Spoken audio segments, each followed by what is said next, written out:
Champion Roy Jones coming off a successful title defense a couple weeks ago. Roy, Diabeles Hurtado 2 weeks ago had a fight, a 10-round decision, and the following day he gets a notification that he can take this bout and does so. Now he says that the fight 2 weeks ago will not bother him in any way as he prepares for this one. Can we take that at face value? Yes, we can take that at face value. The Cuban guys are basically amateur fighters their entire career anyway, so they're used to fighting week in and week out if they have to.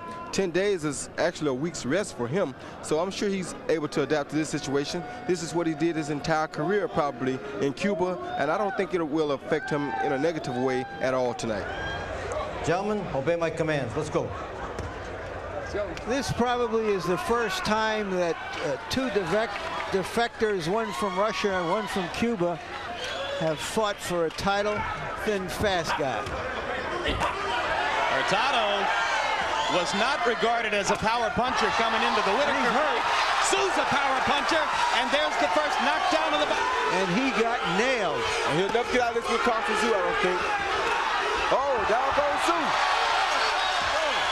Two knockdowns in the first minute 6.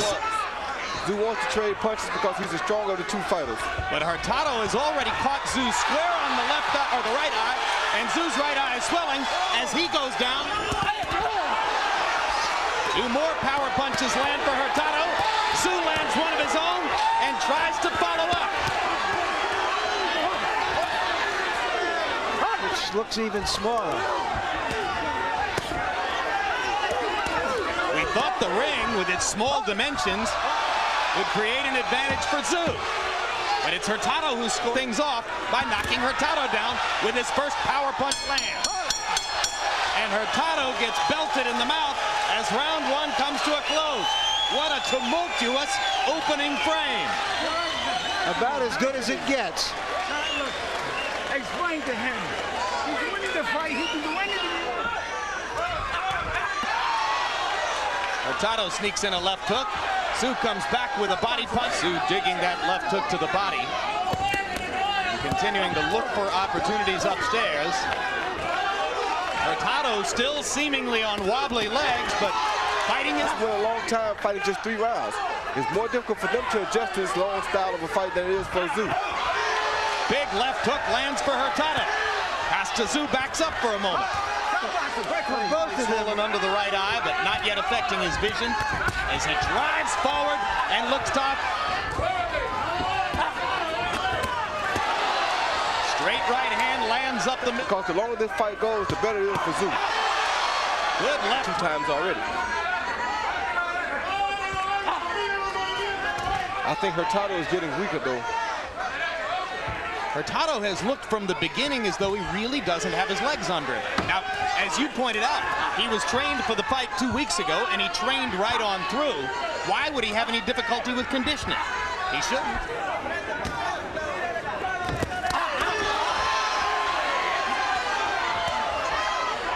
And counter back immediately. You've got a shot. He doesn't seem strong on his legs, you know. He always seems to be partially off balance. Hurtado just not firing back with nearly the same mustard now. Now he tends to paw with his counter punches.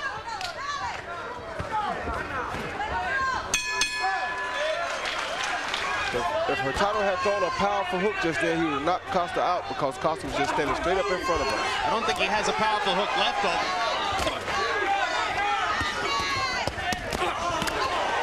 That's a powerful hook, Jim. Yep. You should keep going to the body more, though.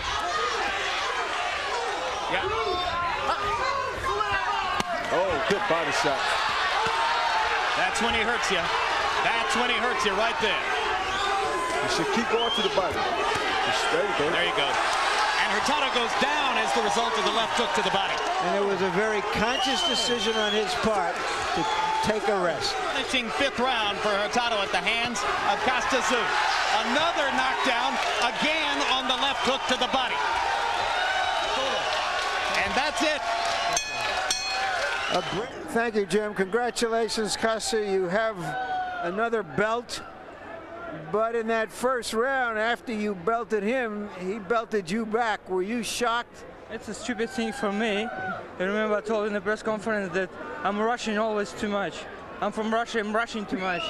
And I have to calm down myself, don't rush, because he's a great puncher. And a split second I forgot about But it. you thought you could end the fight right then and there, and you came in wide open. Yeah, probably this way. And who knows what's happened in the first round in my mind. But now I've got the belt. This is the more important.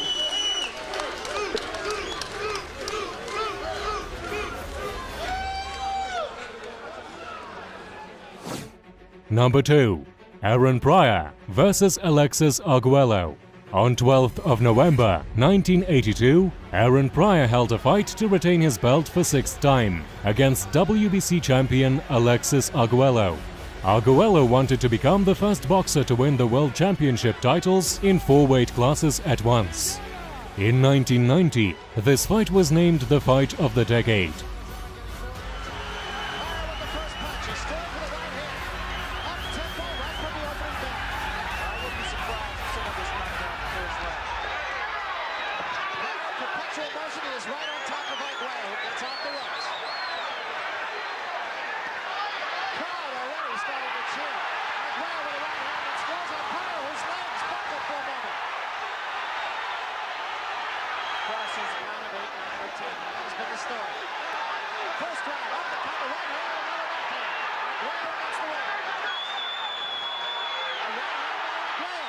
This is the first time, but I haven't seen Alice go at this pace in the early round. There's a right hand by Pryor, and Arguello is hurt. Yes, up. There's another right hand by Pryor, another right hand, and another. Arguello gets off the ropes. He's hurt seriously now. On this fight. And another right hand, and Arguello back kick puts the pressure on the referee.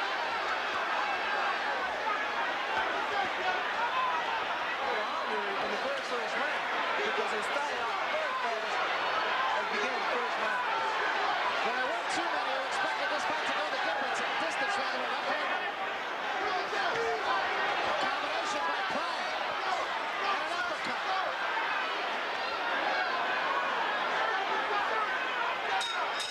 Into the round, and what a first round. A very, very big round for Aaron Pryor. And the important thing there was he continued. That's the worst of it. Pryor getting off before Arguello. At times, once in your fight with Tommy Hearns, but it is rare that a fight lives up to the press clippings.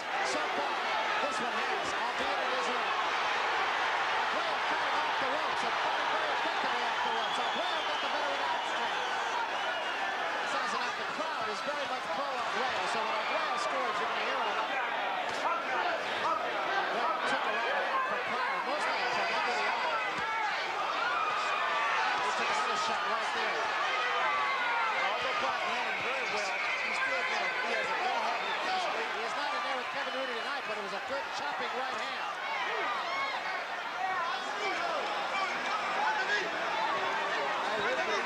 Pryor standing in the elbow. Pryor playing with him. That was not a damaging punch by Arguello. Pryor backs off. Those body shots of Arguello taking a toll. End of the round, end of round 3. And there is a swelling under the right eye of Alexis Arguello. There is a swelling under Alexis. Arguello takes a good right hand from Pryor. And Pryor now putting under pressure on the ropes. It was only the right hand, though, that scored. Right hand caught Arguello on the gloves, but he did score with an uppercut. You got a double jab. You can beat this motherfucker, you can eat him with a jab. Right, followed by a left jab that missed and a right that grazed the chin of Arguello. Coming on. That's so tough for a combination. Pryor has the ability to go his rhythm off. As he comes back with a series of his combination. Pryor rarely will throw one punch, all in combinations, and that's the way it sounds.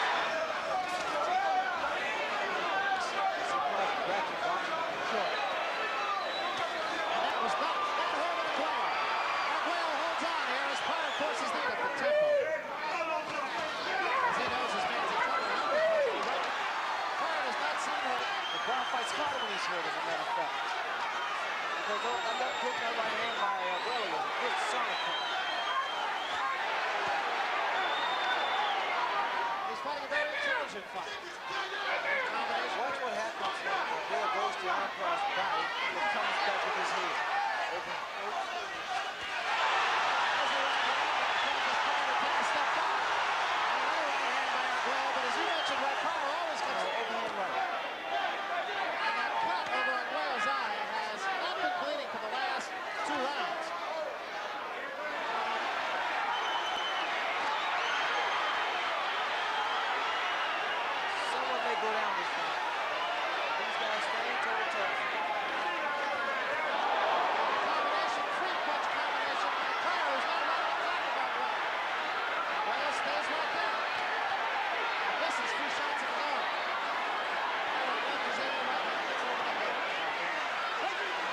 Fortunate for both fighters, just a few seconds remain. Larry Merchant has been scoring this fight. We'll talk a little bit toward the end of this round about just how Larry has it up to this point. I sense that Uppercut by Aguero. as long as Pryor stands there for a while, then moves, you notice Aguero can get set. There's a hard right hand by Aguero. But Pryor did not take one step back. Tough kick. Those are some devastating.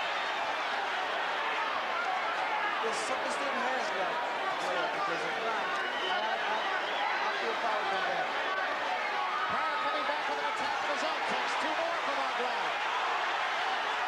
Pryor does not seem hurt.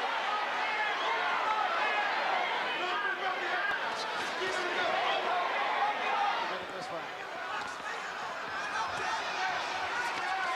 Pryor with a combination. Aguero wobbles for a moment. Goes back against the ropes. I think that might have hurt him. Pryor with a right hand. Pryor's legs wobble for a minute. Working the eye of Aguero. Another good right hand with a left hand. Pryor now. Now Aguero grabbing for a moment.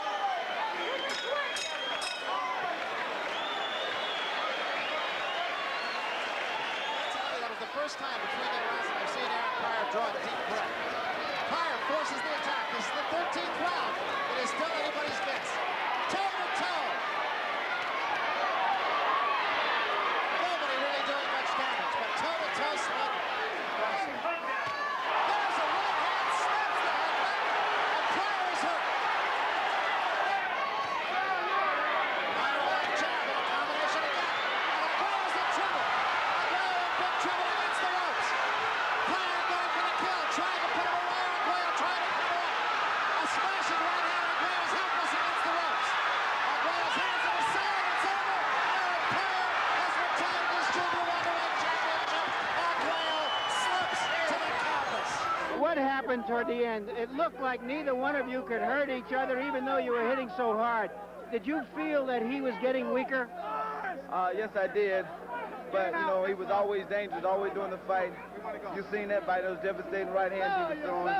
But Let's go. put my punches together. Let's go, champ. We gotta go. Later rounds, you know, I knew that I would come on victorious. But my trainer, Panama Louis, did a great job. Curly did a good job. Let's check out Thanks, Aguero. thanks, Hey, check out Bob. Aguero, champ. I'm happy that I proved to the people. Let me go meet the champion. Let me go talk to the champion of the world. Let's go. We got a long way. Number 3. Ike Ibeabuchi versus David Tua. On June 7, 1997, was held a fight between two unbeatable fighters. David Tua defended the Intercontinental WBC belt against Ike Ibeabuchi. This fight went down in history thanks to the record number of blows made by boxers, 1,770. And he's coming off an 11th round TKO victory 2 months ago against Oleg Muskayev. That was an 11th round TKO in a fight that he was trailing here. There's that big sweeping right hand from David Tua. Ibeabuchi, though, Figure out in certain instances, and it's no secret that he should use the jab. Tua boring in, going head to head. There's that left hook from David Tua. But I think he's making is he's constantly doing good on the outside, then he initiates apparently to go on the inside, which is definitely pumping the jab. And as he gets loose, he could start jab and then pump the right hand right behind it. There's a right hand from David Mento. Abeobuchi goes back to the left hook, three-punch combination. Tua tried to sneak in a left hand of his own in the midst of it.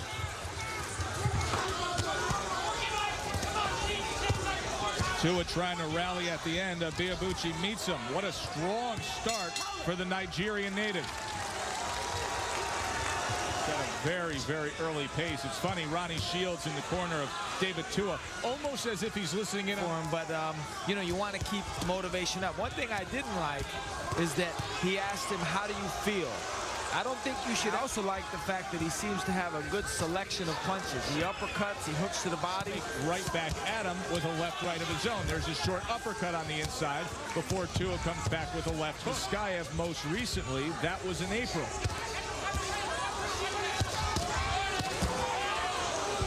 1997. Body and that thud of a power puncher. It's been a volume puncher tonight. Yeah, that's surprising. It just goes to show you, like, you look at him, you wouldn't think this is how he fights. He wants to initiate kind of a pushing, mauling type of fight. And Curtis is right. If he stays outside, I mean, he's winning the games they want to see him at. Tua comes bearing in with a right hand. It just goes over the... There's that left hook from Tua, his signature punch, and he catches him again. Afraid. Left hook of his own. Tua now opens up with a left hook, and Abeobuchi returns fire. Good stuff between two undefeated heavyweights. Double left hook from Tua. Receives one in exchange. Ike Abeobuchi and the subsequent right hands. And he hasn't shown any type of real respect for him. That's where the mental aspect of boxing comes into play in the corner. Tua, with this fight, seems to be going with one or two big punches at a time, and that's not going to work, apparently. Make a strong run at him. So maybe, just maybe, they're worried about it potentially slipping away. I think he might sense a little easing off on Abeobuchi's part, and you know, you have to be consistent. You have to stay with the plan. Abeobuchi. And this is good back and forth action, which you wouldn't think a guy, an untested, no-name guy, would be able to come in and trade punches. Tua right hand to the body underneath. Gets off a three-punch combination.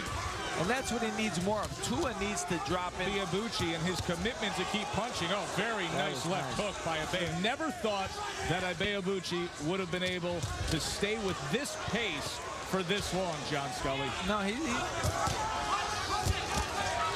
Ike doesn't need to do this. He doesn't need to stay in there and trade punch for punch for punch. Oh, good uppercut from Tua. And that's what Tua can do. Such a critical fight. A fight that can propel live from Abeobuchi back to it. Tua comes in with the left hooks and tries to do damage with the right hand. Boy, it's refreshing. Abeobuchi, it really sure good. is. And just with the jab, that's a Larry Holmes type of round. You throw the jab. Oh, here comes Tua. 4 or 5 punches. Abeobuchi right back at it. 11th round here in Sacramento.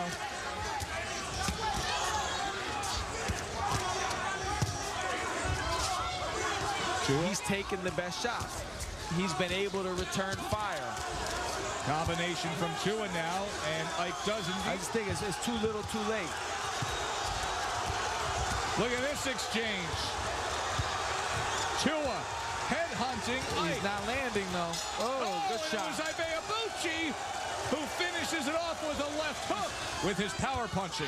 But at the end of the 11th round, it was the left hook by Ike that got everyone's attention. Tua lunging, looking for that left hook. Abeobuchi still punching in combinations. And he's very good fight, I think. Abeobuchi keeps being first. He's always first. He doesn't let Tua lead, and Tua can't get into a groove. Nothing from Ike. Tua now, shoulder to shoulder. There's the left hook, right hand combination. Throws 5 punches in that sequence.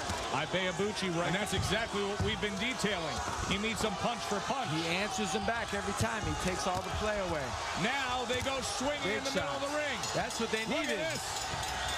Nice way to end it. Very, very active heavy. David Tua. Has the upset happened, or will Tua maintain his unbeaten record? You can see how happy Abiyabuchi is with what he put forth. Judge Young scores this fight 117-111. Judge Ellisbrew sees it 115-114. Judge Jordan scores this fight 116-113. Unanimous decision in favor of the new WBC International Heavyweight Champion, Ike, the President, Abiyabuchi. Attention heavyweight division, Ike Abiyabuchi has arrived. Thanks for watching this video until the end. If you enjoyed it, give it a like. Until next time.